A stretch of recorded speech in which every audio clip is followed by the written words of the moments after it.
Condition formatting এটা এখানে click করবো, করে এখানে হাইলাইট সেল, এখান থেকে ডুপ্লিকেট ভ্যালুস এখান থেকে ক্লিক করবো।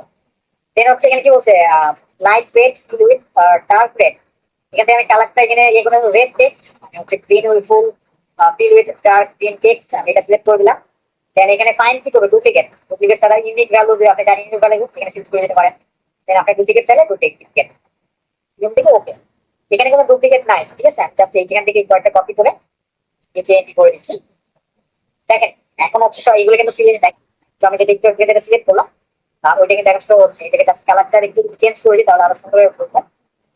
হাইলাইট, হাইলাইট থেকে ডুপ্লিকেট, ডুপ্লিকেট থেকে এখানে আমি এটাকে একটু লাইট রেড করে দিচ্ছি। দেন হচ্ছে ওকে।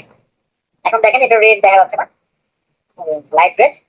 দ্যাটস মিন এই 1 2 3 4 5 মানে চারটা প্রোডাক্ট এখানে ডবল আছে, সেটা আমার সামনে শো করেছে।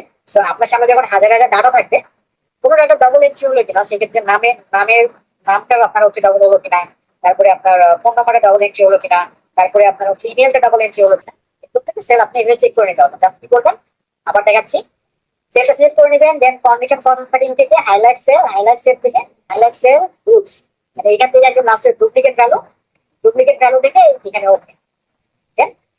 সো এখান থেকে যদি আমি দেখেন 1 নম্বর রেড হয়ে আছে, এখানে এটাও রেড হয়ে আছে, রেড এর মতো। সব নিচে থেকে 1 নম্বর কেটে দিচ্ছি, উপরে 1 নম্বর কি হয়েছে, ক্লিয়ার হয়ে গেছে। নিচের এই তিনটা যদি আমি ক্যান্সেল করে দিই, উপরে কিন্তু সব হলো বা ক্যান্সেল হয়ে গেছে। সেভাবে আমরা ডুপ্লিকেটটা ফাইন্ড আউট করতে পারি।